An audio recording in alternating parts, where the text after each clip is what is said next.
Good afternoon, listeners.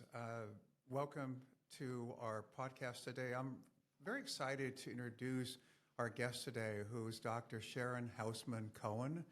And I met her after she lectured, and I was fascinated by one of her lectures. And I mean, the whole approach to individualizing medical care based on genomics, I think, is fantastic. And her firm, Intellex DNA, is one of the leaders in this area. So Dr. Sharon Hausman-Cohen is co-founder. She's the chief science officer and medical director at Intellex DNA. She speaks at many different conferences. She went to Harvard Medical School went to Harvard, I guess, both for undergrad and for medical school. And she's board certified in family medicine. So without further ado, I'd like to turn it over to Sharon and let her educate all of us on how she uses genomics and how it will help you help your patients, because it's individualized medicine. Thank you so much for having me. So you and I have talked a lot about genomics in different fields, and I thought the best way to give the listeners an idea of how genomics can help them increase their precision, which means getting faster outcomes in their practice, is we'll use some different case examples. We can talk about anxiety, we can talk about cognition, we can talk about those mystery cases in women's health, and just kind of highlight how we untangle things. So I think that's a great approach. I mean, I know that practitioners want to learn how it's actually used in person with patients. So this is a great way to do it. So I thought we would start with anxiety. I think that you don't have to be a psychiatrist to have patients that want your help with anxiety. And in fact, if you're not a psychiatrist, they even more want your help, because as a primary care doctor, you're able to help people realize that feeling stressed or anxious, that is not a disease. It's a manifestation of how some of your genes interact with your lifestyle. And the reason I like talking about anxiety is in medicine, sometimes we get too algorithm driven. And when it comes to anxiety and depression, the medical field is absolutely kind of stuck on this. If you go to a psychiatrist or even many primary care doctors, they're looking to label you and then go, oh, okay, you have anxiety, you have depression. Therefore, first line is SSRI, second line is this, third line is that. And most of your listeners are probably interested in integrative and functional medicine. And that's the wrong approach, in my opinion, because we want to look at the root cause of disease. And the reason I'm taking anxiety as an example is there's a big mismatch between what is being used from a prescription medicine standpoint and what the common genes are. So even if we take the most common gene with the highest odds ratio for anxiety, which is what I call a thermostat SNP. It's called HTR1A. It does, HTR is like serotonin, so it does relate to serotonin, but it is a serotonin sensor. So if your thermostat in your house was set at 70, but the sensor was broken and it was reading 40, you're going to be cold because the heat's not going to go on. Well, that is the most common gene. There's a variant in that gives 2.7 times the risk of anxiety and depression. And if you just give someone an SSRI, first line for anxiety, there is really less than about a 40% chance that it's going to help alone, because you're trying to recycle something you don't have. But then there's a whole nother group of genes that contribute to anxiety.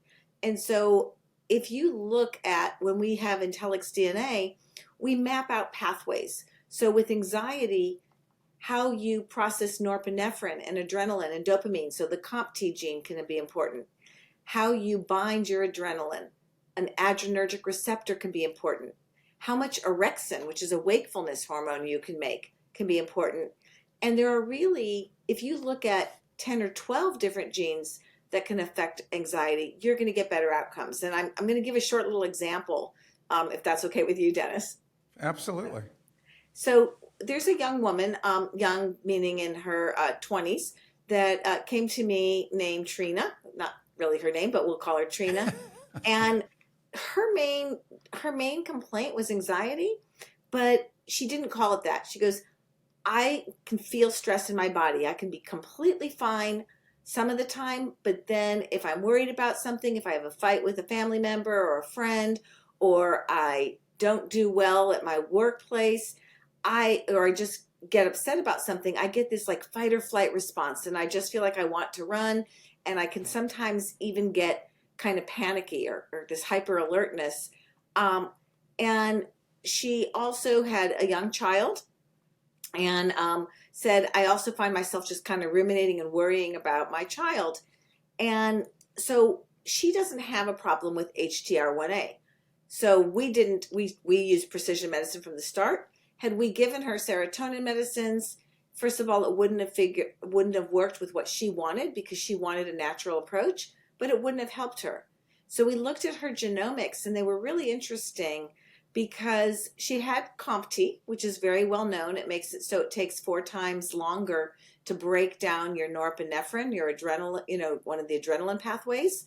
So we talked to her about, when you get that stress release, it's going to last longer, because you release adrenaline under stress, and it's going to just kind of hang there. And that can be good from being a high achiever, but it's not great from an anxiety standpoint.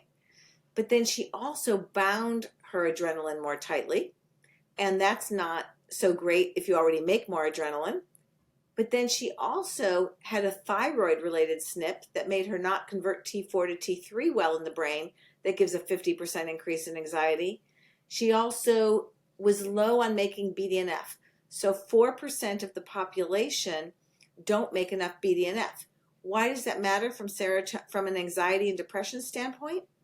Well, BDNF hooks up neurons, and they've shown that SSRIs don't work well in people with low BDNF, because one of the things you have to do to recover from depression, and to a lesser extent anxiety, is you have to be able to hook up those neurons.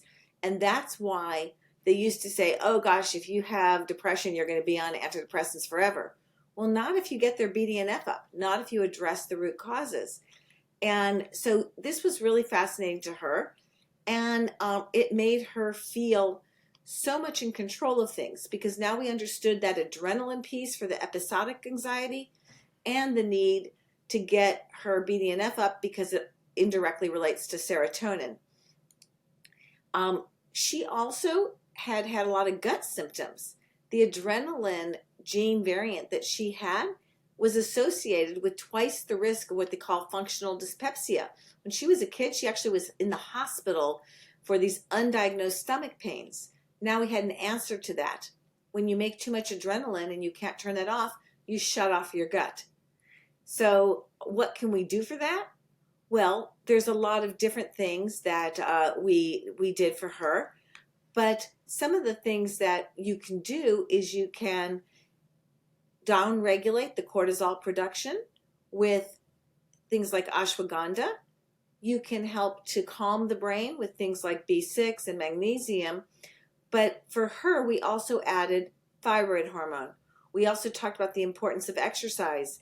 We talked about exercise is the best option for BDNF. And again, 4% of the population, the same 4% that can't make enough BDNF, it affects cognition. It gives them almost the same risk for having cognitive decline in their 60s and 70s as ApoE4.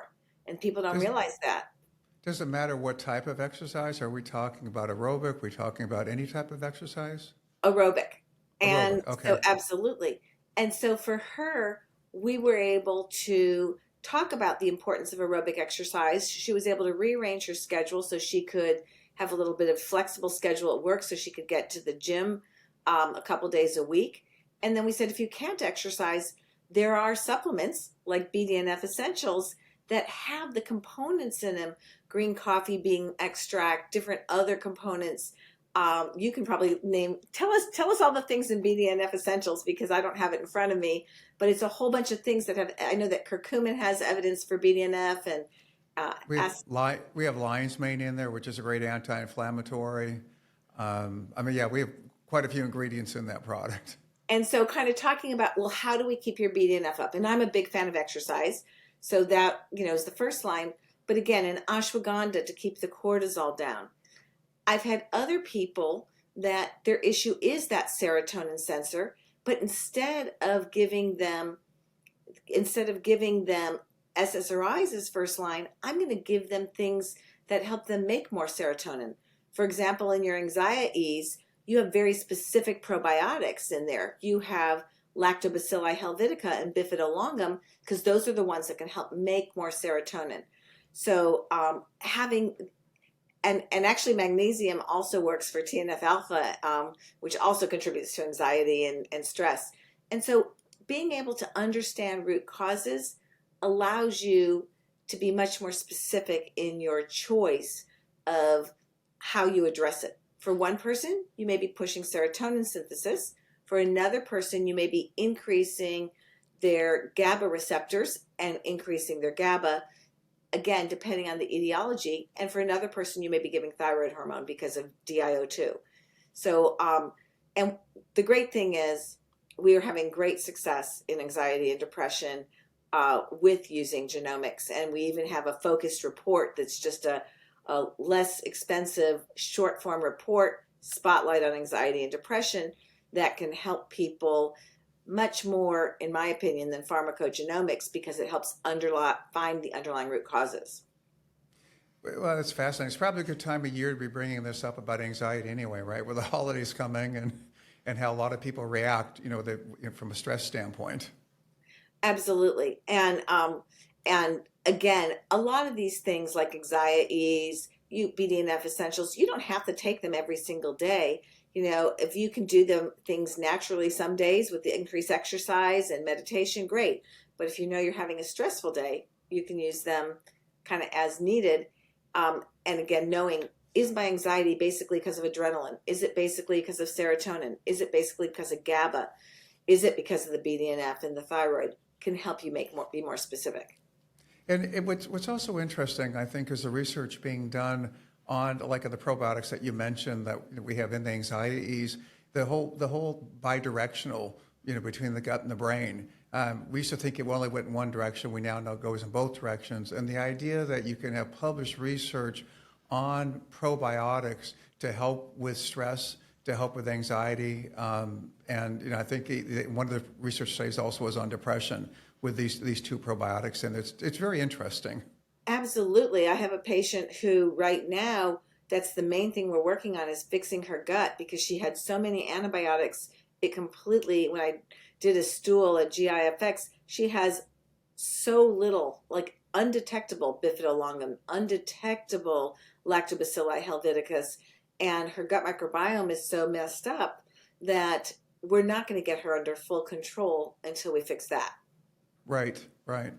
Well, good. I mean, it's a comprehensive approach that you're using here, which is fantastic. But yeah, go ahead with some more of your case studies. So I was kind of going in order of age. So Trina was a young woman. I wanted to talk about a woman now who is in her 40s, and we're going to call her Lisa. And Lisa came to me after over a year of working with a different doctor for recurrent urinary tract infections and brain fog. And it got worse. She didn't really have this as an issue till COVID. And that's kind of a clue for any of you guys who know much about COVID. We'll dissect that a bit later. But these were bad enough that she had not been able to have intercourse for a year. And to not be able to be intimate for a year was a big deal for her, as it would be for many people. She was on antibiotics every single month for 8 months. And then, of course, she got yeast infections. And so she was like, this is this constant cycle. And why can we not get rid of the urinary tract infections? So Intellix DNA does not have a urinary tract infection pathway, but they have lots of pathways that relate to brain optimization, both ischemic, brain ischemia like strokes, as well as things that more classic relating to cognition like Alzheimer's and white matter changes. They've got tons of different things relating to hormones and relating to nutrients and such, and just foundations, inflammation, detox. So we did her what we call executive panel. It's kind of all the medical stuff and all the brain stuff. Stuff is a very highly technical medical word. We were able to get some clues as to what might be going on with both her brain that also related to her recurrent infections. So Lisa had two different SNPs that were really important. One was a mannose binding lectin related SNP. And for those of you guys who have heard of lectins, lectins are not about not tolerating tomatoes. Lectins are about fighting infections. And so the mannose binding lectin pathway binds foreign invaders or marks foreign invaders for your immune system to then come in and get rid of them. So it kind of activates the complement pathway. I describe it as the paintball pathway because it's kind of like marking it like a paintball gun would say, here, you got to get rid of this virus, this bacteria, this yeast.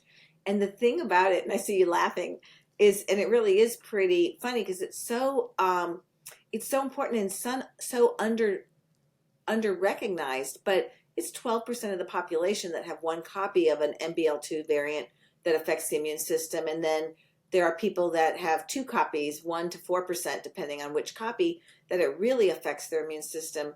And all of a sudden, they can't fight yeast away. They can't fight bacteria away. They can't fight Lyme because it affects spirochetes. They can't fight viruses. So one, she got sicker with COVID. She gets sicker with UTIs. She gets sicker with yeast. But then there was another pathway. She had a gene variant that is associated with higher fibrinogen production. It was in the factor V pathway. Wasn't factor V Leiden, but it was a different factor V and something relating to thrombomodulin. You don't need to remember the name of those genes. If you're going to use genomics in your practice, we have a tool right next to the name of the gene variant. It's going to talk about how does this gene variant work and what you can do about it, which is, of course, important. But that made me think biofilms. You know, if you have the propensity towards higher fibrinogen, and COVID makes your fibrinogen go up already, but then you have natural propensity towards it, and you have a propensity towards inability to fight infections, maybe this is a biofilm problem. And so for her, she actually had two copies of that MBL2, which is only 4% of the population. So I was like, I really think this is a big problem. So we didn't have to do this big fancy protocol. All we had to do is say, what can we use as kind of a protease antifibrinolytic to digest that biofilm? And then what can we do to boost her natural immune system? Because I didn't want to start giving her more antibiotics. And many of you guys will have heard of serrapeptidase. And serrapeptidase is an excellent biofilm buster for bladder. So lumbrokinase I use more when it's a brain issue, like a high risk of stroke. Serrapeptidase I like better for bladder. But we used BioDisrupt because it not only has serrapeptidase in it, but it also has cranberry extract in it. Many UTIs are E. coli, and cranberry can help you to make it so that you get rid of E. coli. It's kind of a natural anti-E. coli agent. And then it has things like peppermint oil and rosemary, and those are all kind of natural anti-inflammatory, but antibacterial as well. Do they also help the biofilm, Dennis? Yeah, I mean, the product has two published research studies on it now. And one was, we were looking at the mass, the size of the biofilm, and also the activity of the biofilms. And we looked at, I probably can't mention exactly what they are on here from a claim standpoint because we're not making claims. But go ahead. Oh, I was say I saw that study, and I know that you got disruption of the biofilm for C. albicans, which was the candida, as well as staph in the study. I'm aware of that study, and decreased the persistent form of Lyme. Right. So that's the study you're talking about? Yeah, we actually had two. It was interesting, you know, when you looked at the original ones that we were going after, the biofilms, and seeing what we could do on them, you would expect as you titrate up that you would have a greater effect, which happened with all of them except Borrelia. And we looked at the Borrelia biofilm, the first dose had a very significant impact, you know, just like the other ones did when you looked at metabolic activity and the mass of the biofilms. But with Borrelia, it didn't work that way. When we titrated up, it went the other way. And so we thought initially, well, something must have gotten contaminated in the lab. So we had the research group, run a whole nother one of these, and it takes quite a while to grow biofilms for Borrelia, unlike others. I mean, I think it's at least a 6-month process before you could even try treating them to see what you can do with them. And we repeated it, exact same result. So then the idea was, okay, maybe there's some cytokine activity that's getting involved. And so we did another study on that, and that couldn't explain all of it away. And finally, our researchers talked to Eva Sappi, who is well known for her biofilm work. And she said, well, what do we know about Borrelia? As soon as the immune system goes after it, it changes its shape, so it evades the immune system. So really, when you're talking about biofilms, which is what you're talking about with that, it's probably something that should be not used every day. It's something that should be dosed more sporadically to get the real benefit of it. But it was very interesting how it was different. But that's one of the fun things about doing the research is we learn so much about not what the final result is, but why something is happening. And I think that was one of the really more fun ones. It just took a couple of years to go through that, though. And that's one of the things I love about Researched Nutritionals, to be honest. I come from a very academic background, and I want to still keep evidence-based medicine. One of my goals was when I went to my medical school reunion is for people not to go, oh, did Sharon go to the dark side because she's going to do integrative and functional medicine? But I got up and I did a talk at my reunion to my classmates about how integrative and functional medicine was the most academic thing I've ever done, because now I'm understanding mitochondria, I'm understanding root cause of disease, and it was really fun. And I love that about Research Nutritionals, that you help us as a medical community further that knowledge and understand how nutritional supplements work on a cellular level, on a level interacting with the environment, interacting with inflammatory things. So I think that is just absolutely wonderful. So I put her on that, and then I gave her transfer factor to because I didn't want. So the good thing about the biofilm buster is that has really good evidence for lowering the candida. I think that in the study it lowered 65% reduction of the candida part of the biofilm. The serrapeptidase kind of breaks apart the fibrinogen. And then we had more exposure to the bacteria trapped in there. So I gave her the transfer factor multi-immune. And the good news is she is a much happier woman. This was about a year ago, and Good. she's not on those things anymore.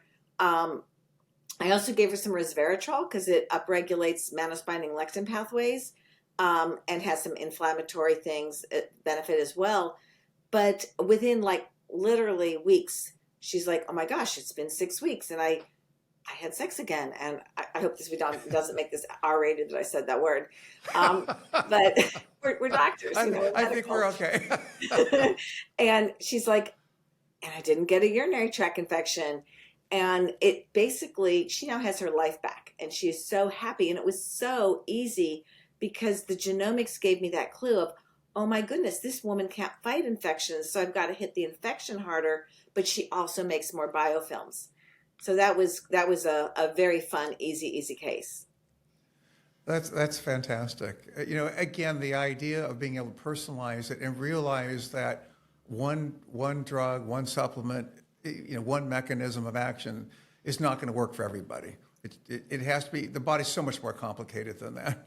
Absolutely. And that's why I think that you and I both love root cause medicine, because the more we can understand about the patient, and I don't want to talk about autism today. Any of you who deal with autism, come and see me, come to our training. We do great with that. But we've had fantastic results with even complicated illness like autism, like people having chronic pain, because we can understand the root cause. But one of my other big areas of interest where I have a couple publications is cognition. So I'd love to do just a brief little mini case on cognition, because I think it highlights a very common but not well recognized amongst the general medical population issue that contributes to cognition. Okay, please educate us, enlighten us. Okay, so I'm going to choose Sandy, and Sandy is only in 56 when she comes to my practice. And the reason I'm choosing a 56-year-old, not an 86-year-old, is you can do these same things with somebody who's in their 70s or 80s, But if you don't start asking the people that are in their 50s and 60s, do they feel like they're noticing anything wrong with their memory? They may be afraid to tell you. And intervening early is absolutely the ideal. And so one of the things for Sandy, so Sandy was a 56-year-old engineer. She noticed that she was having problems with math. And so for all of you that out there listening that are even physicians, nurse practitioners, you still need to. So if you have cognitive decline and you're like, oh, I'm still fine, I'm able to practice as a doctor, but you're like, gosh, when I have putting in a number and I have to go from here to there, I can't remember 5 digits anymore. Get your genomics done now and learn how to deal and understand the root causes so you don't let it get worse. So I was really glad that she came in, and that was really her concern is I'm going to have to change jobs because I'm an engineer, and if I can't do numbers anymore, that's a problem. She knew she was an ApoE4, but she's only 56, and most ApoE4s don't start to have problems until they're in their 65 or later, and that's because ApoE4 is associated with LOAD, late onset Alzheimer's disease. So what was going on for Sandy, we tested her for early Alzheimer's for pathogenic genes. She doesn't have any of those because everyone goes, oh, maybe it's PSEN or APP1. It wasn't that.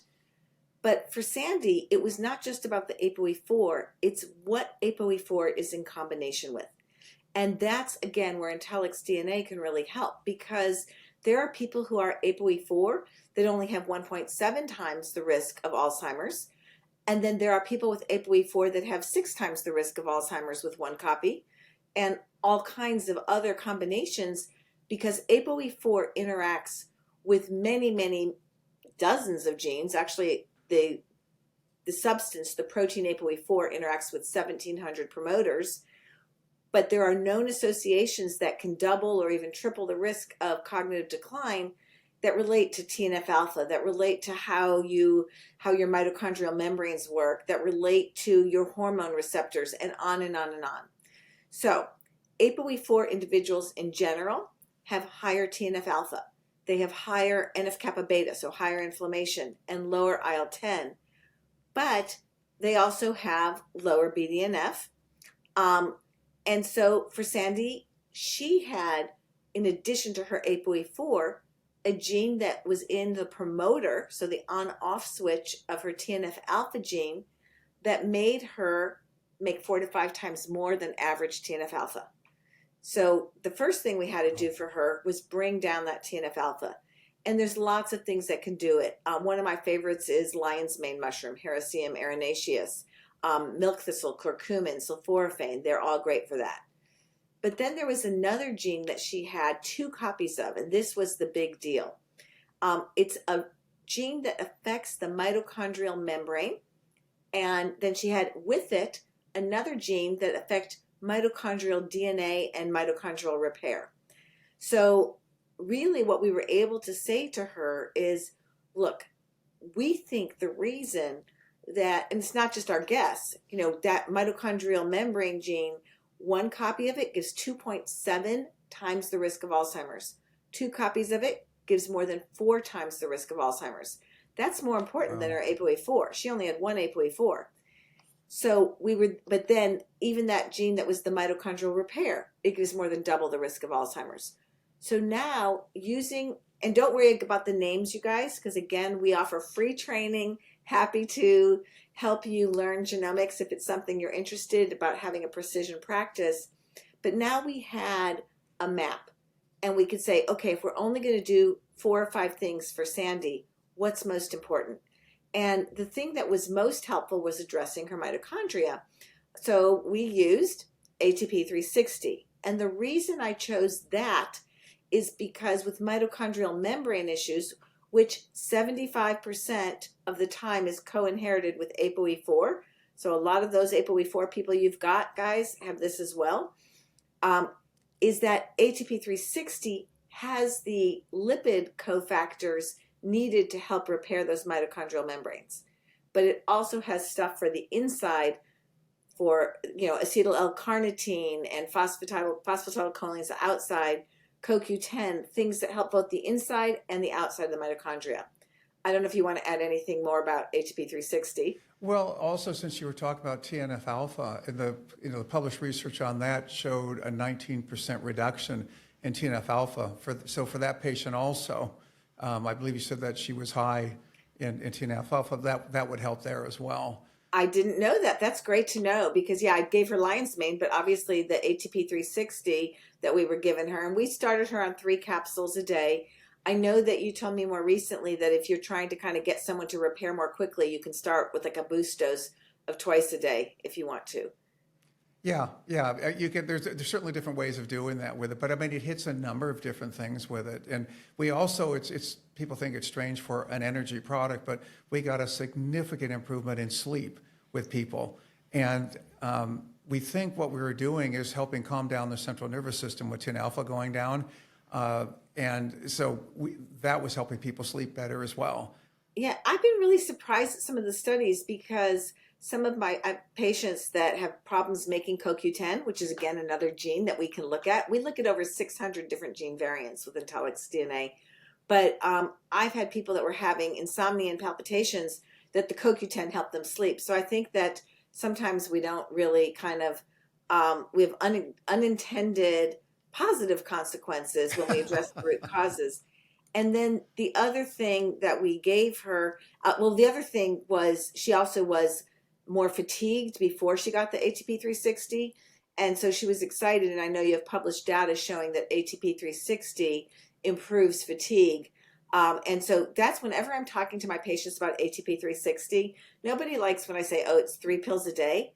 But as soon as I pull up that study and I say, look, even in young people, because I think the average age in that study was like 47 or something, relatively young, and say even in a young person, within 2 weeks, there was significant improvement in fatigue. They're like, I'll take as many as you want.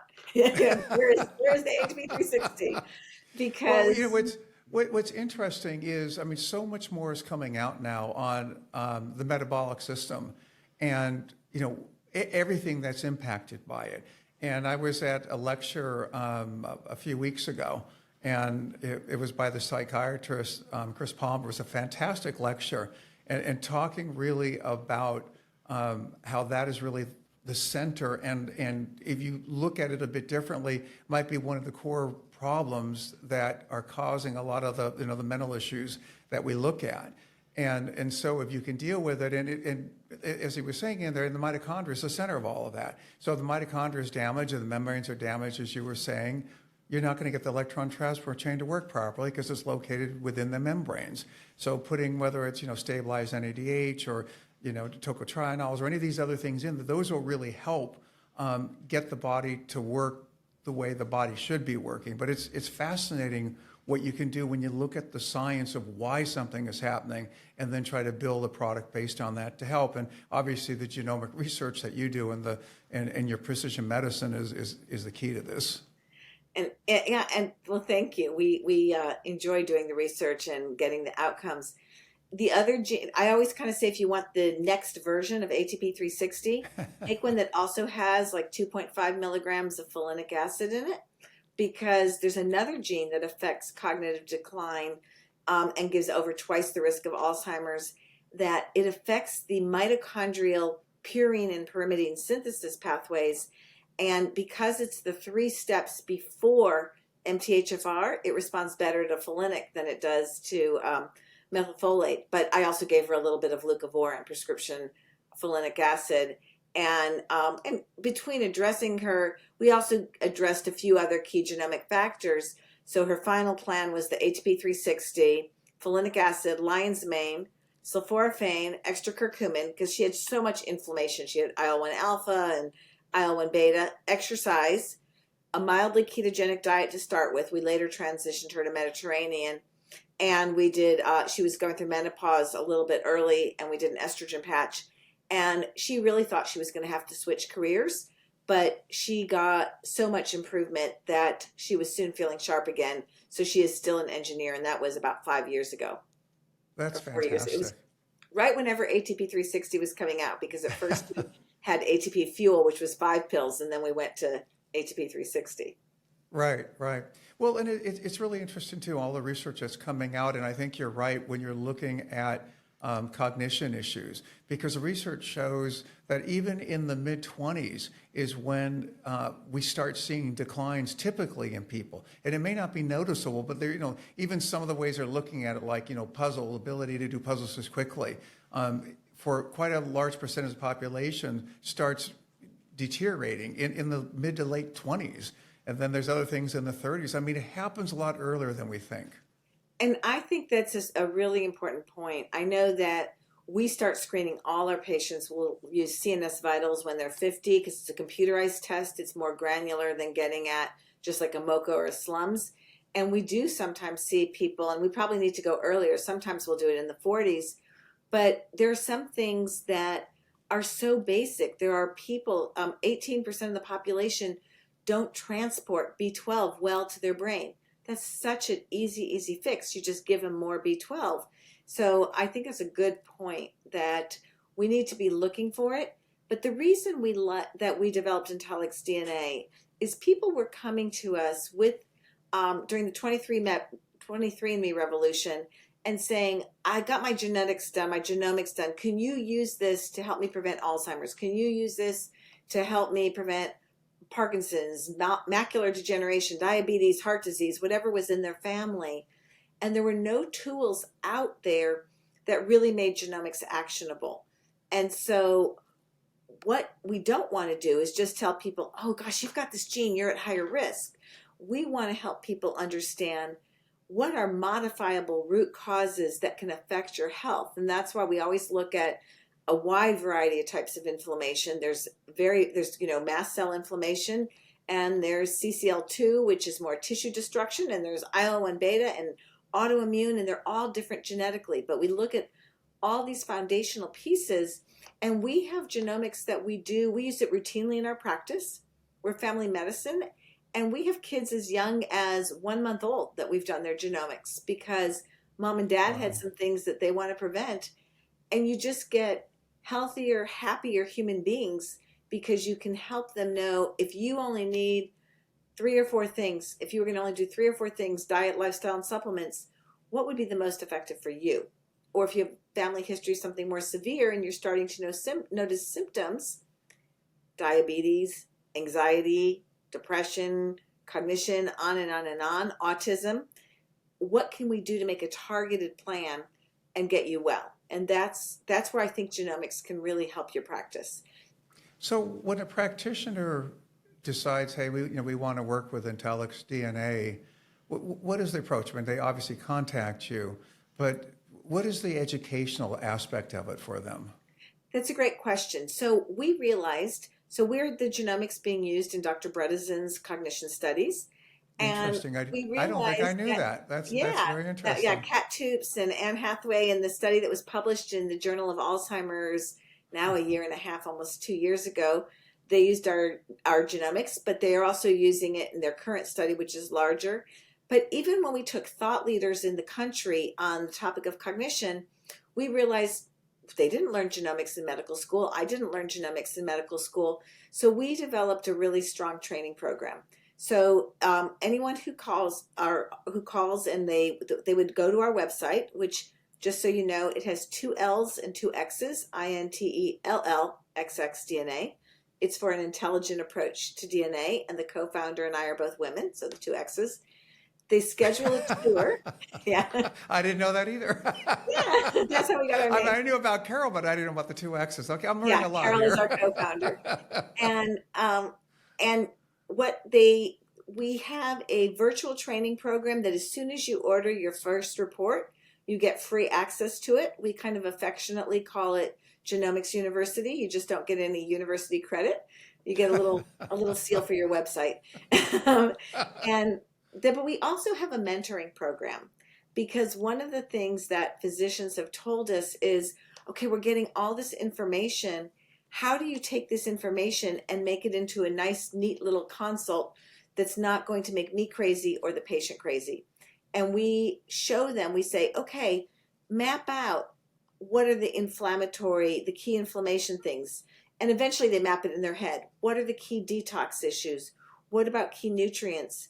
and then pick one or two concerns. You're not going to say, oh, let me give you 40 different things for issues that are not their concerns. And what you'll find is by doing it that way, you're able to come up with whatever, depending on the severity of the patient's symptoms, here are the 3 or 4 supplements that are going to work well that you might want to start trying with. Here are a couple of food issues, because we don't just put in things that are supplements. We put in diet, lifestyle supplements, and medications for when appropriate. And we help you we even do mock consults with you on your mentoring sessions. They get to do one with me and then 2 with the members of my team about here's how you can do it. And with that training system, we've had great success. We also have a live conference, which is the best way to get completely fluent in genomics. Just come to our live conference in July. It'll be, just to put in a plug, the weekend of July 25th this year. And we do 16 different kinds of cases over the course of a weekend, and we also do some business discussions and kind of practical things about how to use this, and people get really fluent. And I have to say, I've gone to 2 of those conferences now, and they're fantastic. And Thank you. they're so factual, but they're so applicable. And the idea that you can really help people in a very specific way, for that individual is incredible. And what I've noticed, I think the group that attended this current July's meeting was probably at least twice what it was, the year before. And so who knows, maybe this will be another, doubling or whatever. But it just shows you how interested practitioners are in this and what you can do to patients and improve their life. Yes, we actually turned away people last year, so we did get a little bit bigger room this year because we I think that's a good point. So yes, if you're interested, we'll get you information. It's really fun, and I really appreciate the research that Researched Nutritionals puts in, so that they have products that people can use, so that when they're understanding the root cause, they can go, how does this fit in?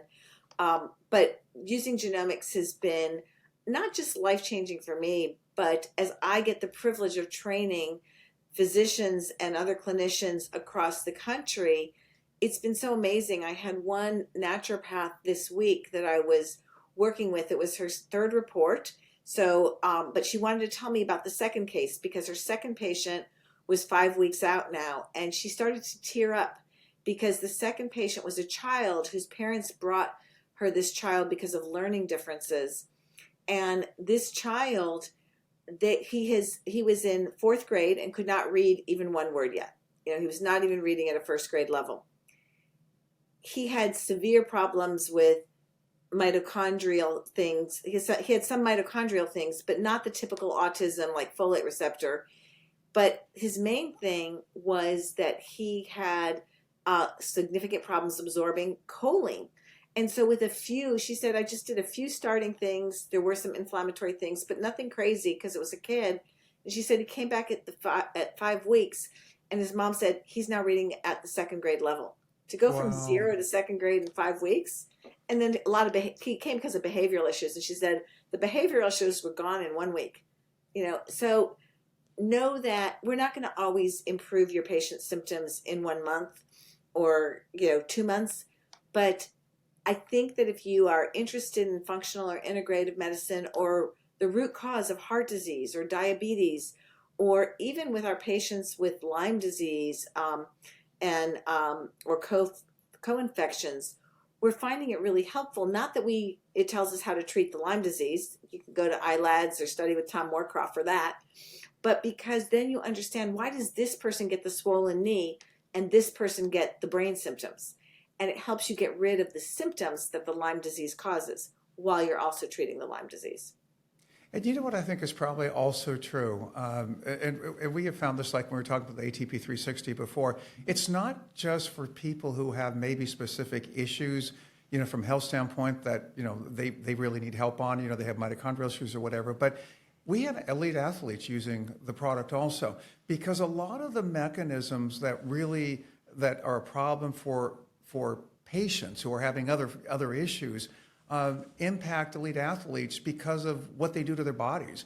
I mean, if you look at these ultra marathoners, I mean, they're thrashing their bodies, they're creating so much oxidative stress, so many cytokines are going crazy that they need to work on repairing the mitochondrial membranes. They need to make sure their detox is working properly. So I think even from the standpoint of what Intellex DNA does, that I'll bet practitioners who are working with athletes who want to make sure they maintain, peak conditioning and all, probably could benefit by the work you guys do as well. Absolutely. And another really important product that we've found beneficial from Researched Nutritionals is the Histoquel, because we've had people come to us where we thought it was ADHD, or we thought it was PANS, or PANDAS, which is the pediatric autoimmune neuropsychiatric symptoms, where they were getting these spikes of really kind of bizarre behavior for children, or outbursts, or adults with cognition symptoms where it really ended up being mast cell.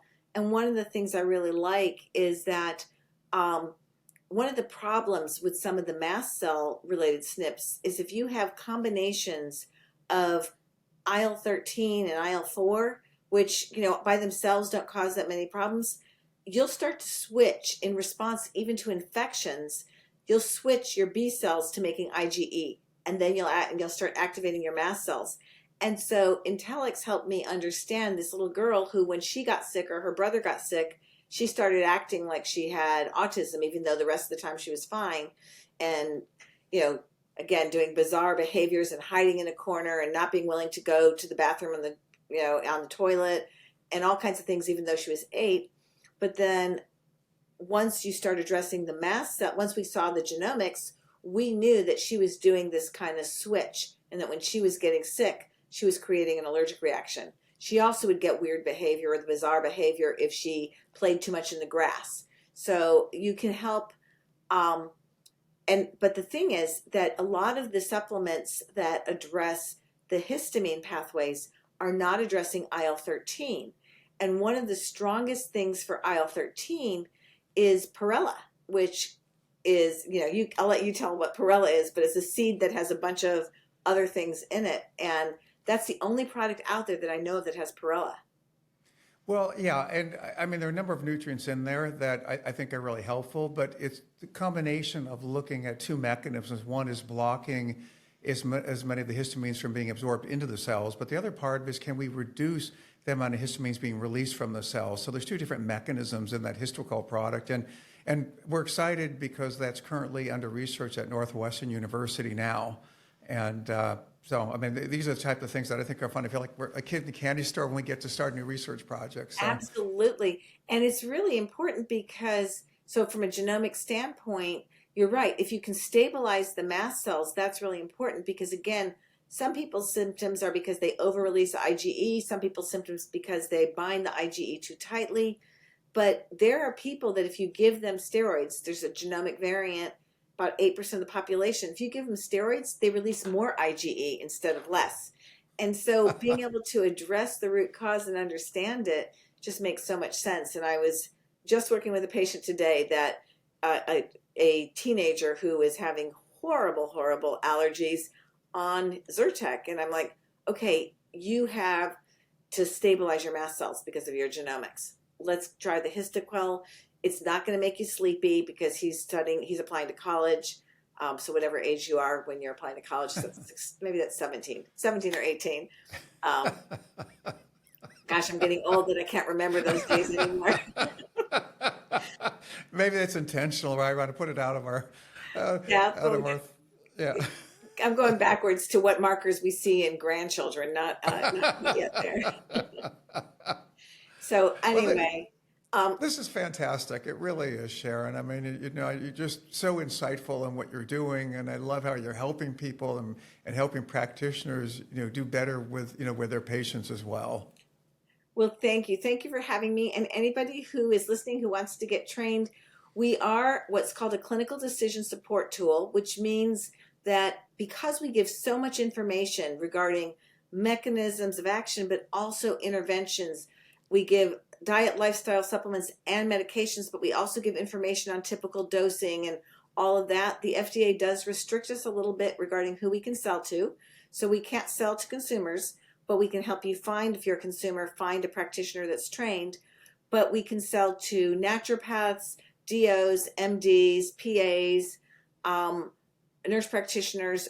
And so if you are a qualified healthcare professional and want to get trained, go to our Intellics website. There's also lots of fun videos there that you can watch for more information. But you can sign up for a free tour as a thank you for taking the time to give a free tour. They also give you a discount on your first couple of orders, which is nice, so that you can get some experience and you can get started with training. We have so many patients reaching out to us all the time that we're always excited and happy to train more practitioners across the country, whether you're taking care of kids or adults. Well, that's wonderful. Again, Sharon, this has been helpful. I think there may be some questions that we have here too. Sure. Okay. So one of the folks is asking about the lactobacillus. Maybe this was that you were talking about. Maybe this was in anxieties, I'm thinking. Yes. So one of ahead. the things I tell people, there's different antibiotics and there's different probiotics. So you can't just tell your patient, go get a probiotic. There are some probiotics that increase dopamine. If it was a high dopamine person, that might be bad. There's a case on our website that was an autism child that got worse with certain probiotics. There's some probiotics that help to increase gut motility. But particularly for serotonin, Lactobacilli helvetica and bifidolongum are well studied for increasing serotonin. And so that's why I was saying it's not like when they were making anxieties, they just thought, oh, let's throw some probiotics in there. I loved the fact that it was very thoughtful and matched with the literature regarding the known probiotics that increase serotonin, because the most common gene that contributes to anxiety and depression is not about serotonin recycling, but about not having enough serotonin to start with. So that works. Right. Another question is, did you start with a ramp-up dosing of sulforaphane and then go back down, or when you've been working with sulforaphane, what have you done? So when I use sulforaphane, I tend to use products that are studied in the literature. So the brand that I don't know the milligrams of the brand that I've been using is Avmacol, or the Avmacol Advanced, which is, I think it's like 30 some milligrams, but it goes by the milligrams per kilogram. I think of it is in their studies, and they have studies in autism, they have studies in schizophrenia. They used one pill of their regular per 30 pounds for the child, for 30 to 60 pounds. There's a window. So if there's someone that I have that has mold, so sulforaphane is great because it upregulates NRF2. It helps with NF-kappa beta, which again, those are a lot of letters, but it means it decreases inflammation and upregulates detox. So if there's somebody who really has problems in their brain, I go higher. So I give it with food because it's better absorbed. And if I had that like mold patient, I would tend to start with probably the stronger formulation twice a day, but maybe once a day for the first week. But I really haven't had problems with intolerance with it. If I have somebody where I'm just using it more for its anti-inflammatory, but they're not having kind of mold or needing as much detox, I might start at a little lower dose. And the biggest thing is taking it with food, and use a good brand that needs either moringa or morosinase in it to activate it. Okay, great. Another question. How young is it safe to start supplementing with methylfolate in the double SNPs of MTHFR patient? And is it also safe in pregnancy? So let me answer the pregnancy question first. There was a study using a prescription supplement that was, it has basically 2.5 of folinic acid, about 5 milligrams methylfolate, and then other B vitamins. It actually got FDA approval as a prenatal vitamin, ENL, or Enlite, and that they did a study that showed that they not only are safe in pregnancy, but they got 80% of women into remission just using that with depression during pregnancy. So I feel very comfortable. I always like to go, has this been studied? And so, yes, methylfolate, folinic acid, B vitamins have been studied during pregnancy. I always try to go with whatever doses have been studied during pregnancy. And I don't know. I don't know if you guys have a methylation product that has about that same dosing in it. No, we Yeah. we don't. No, we don't. I think that that's one that you didn't do because there were a lot of other companies doing it.